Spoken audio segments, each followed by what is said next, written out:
Good morning friends. ఈరోజు Manjummel boys movie చూశాను హాట్స్టార్లో. ఒకే వర్డ్లో చెప్పాలంటే మూవీ గురించి సూపర్ సూపర్. ఇంకా దానికి వేరే పదం లేదు.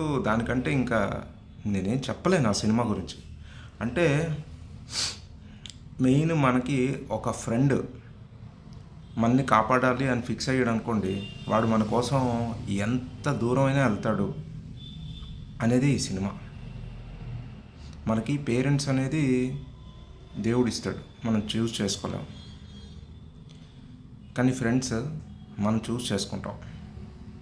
అండ్ ఎస్పెషల్లీ బాయ్స్ ఫ్రెండ్షిప్లో 10th గ్రాడ్యుయేషన్ కింద లెవెల్ నుంచి ఉన్నోళ్ళు మ్యాక్సిమం లైఫ్ లాంగ్ ఉండిపోతారు.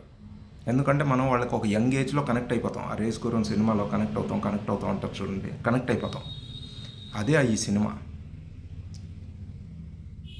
మామూలుగా ఒక సినిమా విషయానికి వస్తే ఒక ఫస్ట్ 10-15 మినిట్స్ స్లోగా స్టార్ట్ అవుతుంది అనమాట. 10-15 మినిట్స్ స్లోగా స్టార్ట్ అయిన తర్వాత ఇంకా వాళ్ళు న్యాచురల్ కష్టాలు, వాళ్ళ ఊర్లో వాళ్ళ ఫ్రెండ్స్ చిన్న చిన్న ఫంక్షన్లకు అటెండ్ అవ్వడం, ఆ ఫంక్షన్లో చిన్న చిన్న సరదాలు గొడవలు, వాళ్ళు తాగడం తంగనాలు ఆడడం, తర్వాత మెల్లిగా ఒక ఫ్రెండ్స్ మధ్యలో గోవాకి వెళ్దాం అనే ట్రిప్ అని అనుకోవడం, అది లాస్ట్కి కొడైకెనాల్కి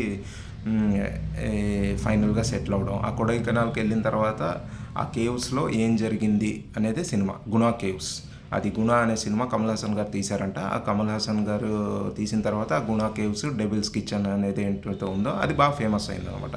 దానిలో ఒక సర్వైవల్ థ్రిల్లర్, ఒక రియల్ లైఫ్ ఇన్సిడెంట్ అనమాట.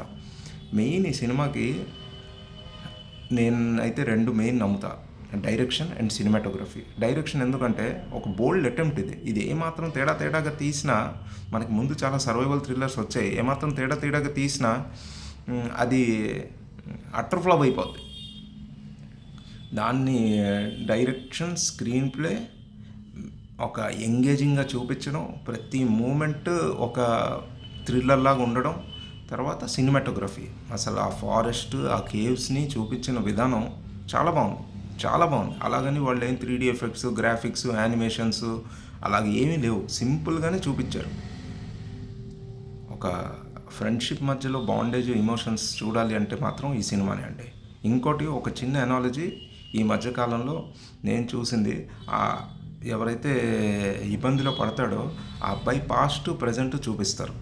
అది ఎగ్జాక్ట్గా నాకు గుర్తొచ్చింది మాత్రం ఈ సినిమా చూస్తుంటే నేను ఒక్కడే అండి. ప్యారలల్గా మహేష్ బాబు గారిది చిన్నప్పుడు ప్రజెంట్ అది ఎలా రిలేట్ చేసుకుంటాడు అనేది అది జనాలు కనెక్ట్ అవ్వలే, కానీ దీనిలో ఇక్కడ బాగా కనెక్ట్ అయింది. అదనమాట.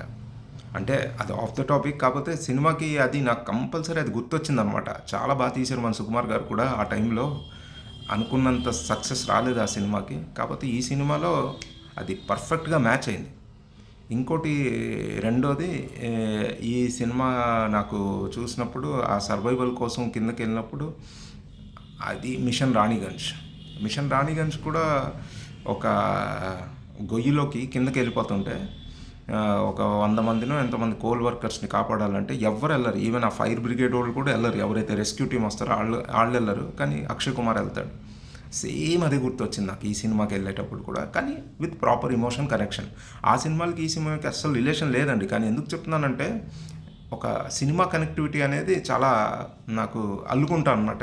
ఇది ఈ మధ్య కాలంలో ఈ సినిమాలో కూడా ఇలా చూశానే అని చెప్పి కొంచెం ఎక్సైటింగ్ ఉంటుంది. ఫైనల్లీ ఈ సినిమాకి చెప్పాలంటే ఇది ఒక రియల్ స్టోరీ అంట. ఒక ఫ్రెండ్స్ మధ్యలో ఇమోషన్స్ కానీ కనెక్షన్స్ కానీ, ఒక ఫ్రెండ్ తలుచుకుంటే మన్ని ఎంత లెవెల్ వర్క్ నుంచైనా, ఎంత కింద నుంచైనా, పాతాళంలో ఉన్నా కూడా లాగ్గలడు అనేది ఈ సినిమా. కంపల్సరీ ఈ సినిమా చూడండి. మీ బెస్ట్ ఫ్రెండ్ని గుర్తు తెచ్చుకోండి. మీ బెస్ట్ ఫ్రెండ్తో ఫోన్ చేసి మాట్లాడండి, వాడికి థ్యాంక్స్ చెప్పండి. ఎప్పుడైనా ఏ ఈవెంట్లో అయినా వాడు మీకు హెల్ప్ చేస్తే. పేరెంట్స్ని మనం ఎలాగో అంత కేర్ చేయం, ఎందుకంటే వాళ్ళు మనకి గాడ్ గిఫ్ట్ కాబట్టి. కనీసం ఫ్రెండ్స్కైనా థ్యాంక్ చేసుకోండి. తర్వాత పేరెంట్స్కి కూడా ఈ సినిమా చూపించండి, వాళ్ళ ఫ్రెండ్స్ కూడా వాళ్ళకి గుర్తొస్తారు. Thank you. Jai Hind. Signing off మీ హరీష్ మాధవ్.